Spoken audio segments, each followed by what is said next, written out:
Coach Fugel, I guess, opening statement, and we'll Okay. have some questions about both. You know, as indicated in our release, we're excited and really looking forward to going to the Camellia Bowl in Montgomery, and we're sure that it'll be a great experience for our players, our coaches, and their families, and certainly the fans that end up going down there. It's, I believe, the second year in existence for the bowl, and we did visit with Bowling Green, who went to the bowl last year, and it was nothing but great reports back. And so we really look forward to this opportunity to be part of the bowl, and then obviously to play an Appy State team that continues to bring their program to an extremely high level, 10-2, and obviously it's no fluke that they are 10-2. They've played great football not only this year, but they have a history now of playing great football since prior to moving up into Division I, certainly, with back-to-back championships in their division, and then moving up and having great success in Division I. So it'll be a challenge that'll certainly be accepted by our players. They're looking forward to that challenge, and they're looking forward to playing the game. We talked about this a little last night from an experience standpoint. You're the veterans here, seventh trip for you. This is just the first, obviously, for Athletics, and they've been in the postseason many times before, but different animal for them. And then it's the second bowl. So you guys are the vets in this situation here. Does that help you? Well, we've been through it a number of times, and obviously most of the players on our team have been to a few bowls while they've been here. So I think that's always it's never a negative, you know. It's and it can be a plus. I don't think that having this be their first bowl trip is necessarily a negative for them. They're an excellent group of coaches running their program. You know, they'll make good decisions, and that's really all it takes when you go to a bowl game, is to make good decisions as a coaching staff and make good decisions as players. You get through it usually very well if you do that, and then just make sure you're in great position to play your best football. And I think, you know, our experience at that is should help us in terms of we should be healthier than we've been for some time going into to this game.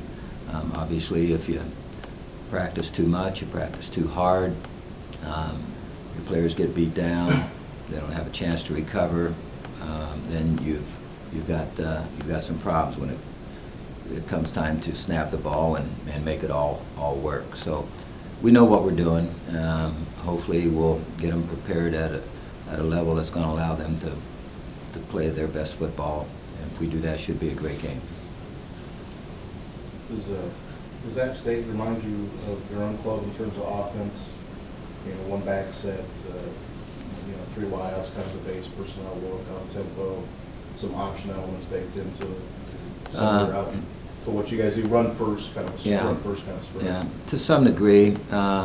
You know, they're more in tune in their option game to be running triple option, you know, obviously with a back in the backfield, a tight end there, and then bringing a wide out in motion, and he can come across the behind the quarterback and become an option back in the direction he's going, or he can stop and come back the other way and be the option back, and so you're talking about triple option football that is not something you see all the time, and so it's, you know, the extra days to prepare is probably good for us. But they executed very, very well, and so it's going that part of it's going to be a challenge, and they'll come off of it with really good play action passes. They do have an outside, you know, they run outside stretch a lot. They're really very good at it. They got athletic offensive linemen, and if you look at the teams that run their style of offense to some degree, the academies, you know, that's the type of offensive lineman they've got. They're not overly big. You know, I think they've got one player over 300 up front there that's starting for them, but they're all athletic, and that's what it takes to run that style of offense, and they do a great job of it. For the second time, you have a win going into the bowl. 2013 beat UMass, but there was that losing streak at the end of the year there. It was a good win to go down to the bowl after that, but this is really the first time that you have that win to build off of and a whole lot of momentum going into the bowl. What does that do for you guys, and can you sense that as well, that this is a bit of momentum that you've had going into bowl season that maybe you haven't had previously? Yeah, the way we finished the year, I think, is encouraging for all of us. You know, that momentum is there, which is always huge at the end of the season when you are preparing for a bowl game. You know, I look at our team, you know, we're filled with leaders. They've done a great job of making sure that this season ended up being pretty much the kind of season that they envisioned, and did not let some things along the way take them out of having the kind of year that they had hoped to have had in terms of getting wins and getting to a bowl game. Obviously, we'd like to have won more. We were in position a couple times to maybe win a couple more, but you know, that's the nature of the game. I like our players and their attitude. They'll go down. They'll be all business, and we'll give it our best shot. You mentioned health. You have it. Would you say that this is the best your team has played now, as opposed to maybe the start of the season? I thought we played very well at the start of the season too.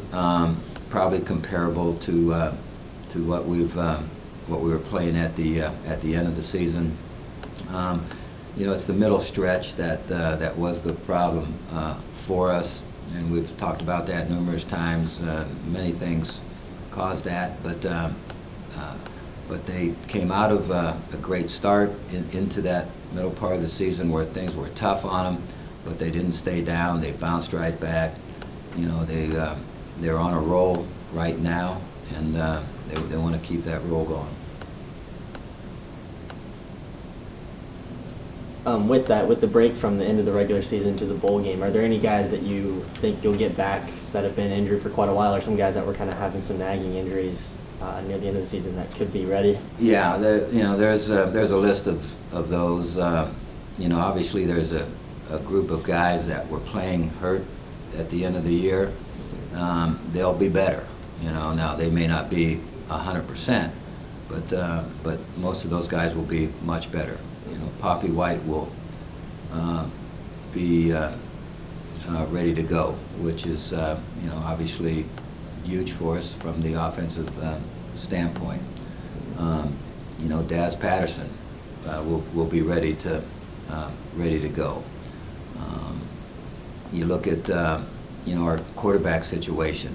All three quarterbacks will be healthy, ready to go. You know, Purdom, Watson, all those guys will be, you know, a little more healthy than what they were playing with at the end of the year, and so I think that's great news for us. But I think that's probably true of most bowl teams. That will happen. You know, our bowl game is the first bowl to be played, I guess, or on the first day of the bowl to be played, and you know, some of those teams that have much more time obviously will have the ability to even get more healed up. But I feel very good about where we should be health-wise going into this. And with playing on the first day of bowl season, do you think, does that make the team feel a little rushed, or do you think you still have a good amount of time to prepare for, you know, maybe an unfamiliar opponent? You know, generally speaking, the MAC Bowls are in the month of December, and so we're conditioned to that. And you know, we're on semesters, and our finals fell, I think, pretty good for us. You know, they're this week. Players will have a chance to recover mentally as well as physically. You know, a lot of preparation goes into getting all your assignments in at the end that need to be turned in, doing all the studying you need to do for your finals, and that can be an exhausting thing. And so that will happen this week. We've got 3 practices mixed in where we'll have, I think, most of our team won't have a conflict with a final, be out there, so that part of it probably works good. And then we'll have the next week, although, you know, we head to the bowl site, and there's a lot of activity around bowls, and so that can have a wear-down effect too. So you've got to be careful on how you handle that.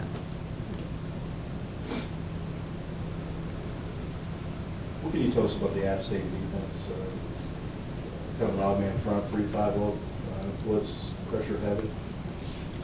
You know, not as, probably as much blitzing as what you might think. And they are 3-man front, but they do switch to a 4-man front at times also. So they'll do both. You know, not a lot of man-to-man coverage, zone, and they're really good at their zone drops. I think they're as good as anybody we've played in terms of zone defense and their drops. And so that obviously presents a little bit of a challenge for your quarterbacks and your throwing game. You know, they have, just like on the offensive side of it, the defense has 9 starters returning. So they're a team that's filled with experienced players on really both sides of the ball. You know, you look at their defensive secondary. You know, I think they do an excellent job of breaking on the ball, and you know, when you play a zone, you're more apt to see what's going on in front of you. You're not zeroed in on a man, so they can react to the run a little bit quicker. They can react to the quarterback's eyes if he's staring down a receiver and get great breaks on the ball, and they're very good at that. And they're physical and strong inside to where, you know, if you look at their stats, people have had a difficult time running the football against them. And so, you know, it's going to be a test for us, no question, and a big one, to manage the game in a fashion that we're able to keep the ball, put points on the board. That's going to have to be the case, and so we'll see how that all plays out. But they're an excellent defensive football team as well as an offensive football team. If you look at their stats, not only stats in the Sun Belt, you know, they're 1 and 2 in most everything in stats in the Sun Belt, but they're very high up in the NCAA rankings. Yeah, and so, you know, that just goes to tell you that they're a very, very good football team. You're going to have to earn every yard you get. As a coach, I mean, with Bobby White coming back, he's been out since October. Does that, if you're on the opposing side, does that make it difficult to plan for another team's offensive game plan when there's this guy who is coming back and might completely alter the last couple games on film? Mm-hmm. Yeah, you know, that'll cause you to look at that player and obviously try to determine how now he's going to be fitting into what your offense has evolved to, you know, and so, you know, he's still our leading player on the offensive side of it in terms of producing explosive plays, even though he's missed a good share of the season. And he's a potential threat as a punt returner. And so when a guy like that comes back, you always pay attention to, you know. But then in paying attention to one guy, you got to make sure that, you know, what you're doing is defensing the entire package, not just one guy. And so they've got the kind of athletes that can match up. And so, you know, that I don't think they're worried about any particular play or any particular scheme that we're doing.